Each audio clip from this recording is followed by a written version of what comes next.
The following podcast is based on the Cambridge A-Level History curriculum. Welcome back to my podcast. It's been a while. After the rather long break, I hope I'm able to continue to improve your listening experience and capture your interest and attention. In this episode, I'll be looking at the fascist economic aims and the corporate state. When looking back at the fascist economy, the main aims are clear: to strengthen the political system, to make Italy self-sufficient and to achieve autarky, and to fund Italy's military and expansionist aims. Mussolini actually succeeded in the early years of the fascist government, with the Italian economy improving, but was this just down to the general European economic recovery after the war, the reduced threat of socialism and communism, or perhaps the fact that trade unions were becoming weaker and weaker? In 1922, Mussolini appointed an economics professor, Alberto Di Stefani, as his Minister for Finance, adopting liberal policies of reducing the government's economic intervention, stimulating investment, reducing taxes on war profits, reducing public spending, and taking steps to balance the budget. But in 1925, Di Stefani was dismissed, replaced with an industrialist, and the fascist economic structure was formed.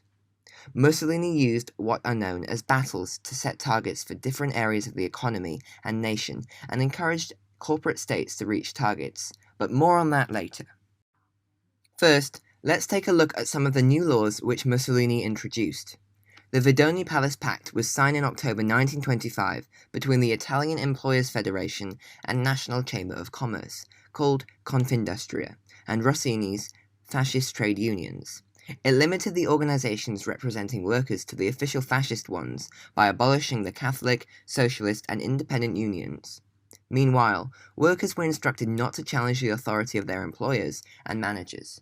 This matched with the fascist ideology of anti-individualism and resulted in a loss of freedom and rights. Alfredo Rocco's Law on Corporations came into effect in October 1926. Trade unions were banned, and a new law court was set up to deal with political offences, while strikes were deemed illegal. With this, the National Council of Corporations was initially established by royal decree on the 2nd of July 1926 and inaugurated in 1930, with one of the main aims being managing business operations in foreign countries. It consisted of 823 members, 66 of whom directly represented the Fascist Party, with the rest being representatives of the employer and worker confederations. Because of the fascist crackdown, the General Confederation of Labour, CGL, and the Catholic Confederation of Labour, CIL, decided to dissolve themselves in 1927 as they saw that they were completely ineffective. In 1927, Mussolini introduced the Charter of Labour, in which he recognized private enterprises as the most efficient, gaining him support from rich industrialists, although the Charter also stated that the state could take control of, manage, or encourage enterprises which were considered inefficient. In November 1928, the National Confederation of Fascist Syndicates, led largely by Edmundo Rossini, was disbanded. Under his leadership, membership was able to rise from 250,000 in 1920 to 1.8 million by 1924, surpassing every other labor organization, and it even had more members than the National Fascist Party itself, which comparatively had just 650,000 members. This was a cause for alarm among fascist leaders, and they especially resented Rossini's autonomous role in controlling the fascist syndicates. So, the General Confederation of Industry decided to dismantle the National Confederation of Fascist Syndicates in November 1928, claiming that his fascist syndicates had failed to achieve the original goal of educating the masses. They also disagreed with him, as his fascist syndicate wanted to involve workers in the organization of factories, introduce minimum salaries, working hours, and terms for employment, which were unfavorable for employers and industrialists. As a result, his confederation was broken up and reorganized into 6 smaller syndicates that were later arranged by economic sectors. By 1935, 22 corporate states had been established, with each being responsible for specific categoria, managing labor contracts and promoting production. Each of these corporations were controlled by councils, where employers and employees were represented equally, These councils coordinated with a committee which mirrored the Ministry of Corporations, and decisions had to be approved and issued by Mussolini. Finally, in March 1939, Parliament was replaced by the Chamber of Fascists and Corporations, with members being from various corporations of Italy. In actual fact, this didn't really do anything because Mussolini was a dictator anyway. Fascists wanted a society where the employers and workers worked together in national interest.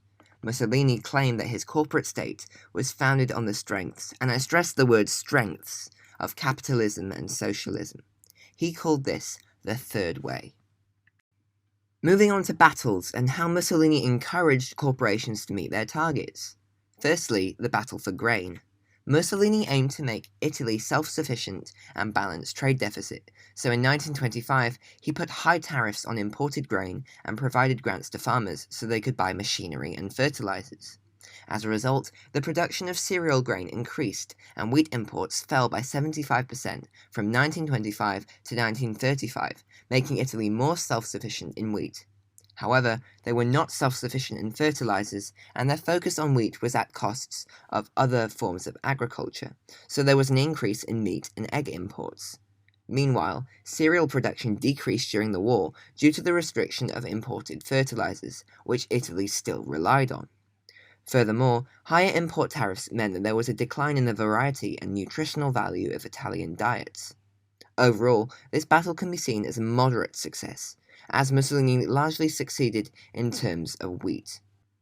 The next battle is the battle for births. He aimed to increase the population from 40 million in 1927 to 60 million by 1950, so he gave loans to married couples and reduced or cancelled these for each child born. Men with 6 children or more were exempt from taxes, whilst taxes were increased for unmarried young people, as he made it more difficult for them to find employment.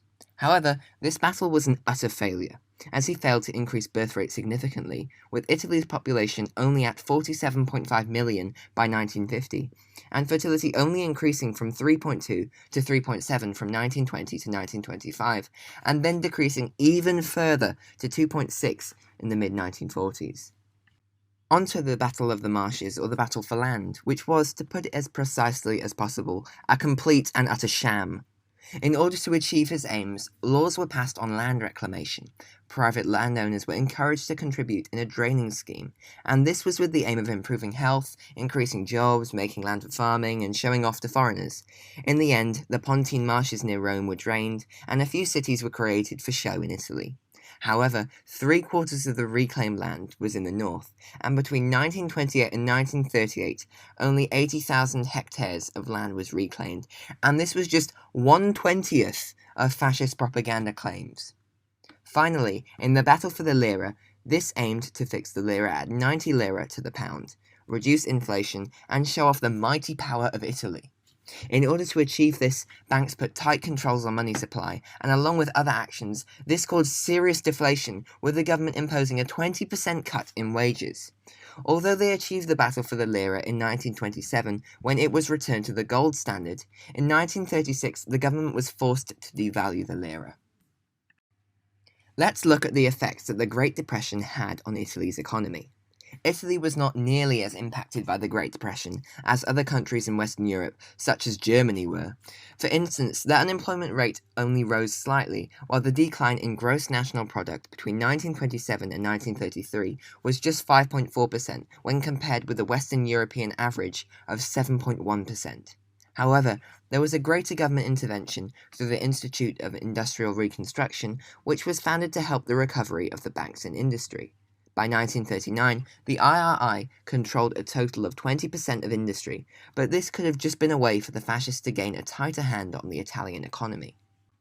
When looking at Mussolini's economic policies, there are two sides to the story. The Great Depression could actually present the fascist corporate state structure as a success, as it protected Italy from being as badly hit as other countries, while government policies were able to prevent social unrest and political turmoil. However, from 1929 to 1939, the Italian economy grew by just 16%, which equates to about half as fast as the preceding Liberal government, whilst annual growth rates were 0.5% lower than pre-war rates. To conclude, let's think about whether Mussolini successfully transformed Italy into a corporate state. On the one hand, some arguments which are in favour of Mussolini's policies are the Charter of Labour, the establishment of the 22 corporations, and possibly when the Italian parliament was replaced by the Chamber of the Fascists and Corporations in 1939. However, on the other hand, the Chamber of Fascists and Corporations had very little influence, as was practically powerless, as they rarely, if ever, met after 1937, while the regulations that corporations were presented with in 1934 were ineffective. Also, in the Charter of Labour, Mussolini had basically assumed that mixed corporations would organise production, but this didn't happen, whilst the Charter of Labour itself was not legally binding. Furthermore, in regards to the economic improvements that Mussolini aimed for, all but one of his battles failed, and even the success of the battle for wheat is strongly debatable when you consider the negative impacts that it had, that were far-reaching, and, it was such a failure. Thank you for listening to this episode of my podcast. In the next episode, we'll be looking at how Mussolini dealt with the church, and also how the Pope was supportive of Mussolini and then how he wasn't, and it was quite complicated. But yeah, we'll be looking at Mussolini and religion in the next episode. Waffling on a bit now. So please subscribe, and you'll be notified when the next episode is released. And that will probably be sometime this week because I have a test on Friday. And this is very good revision for me. And, thank you for listening, and goodbye.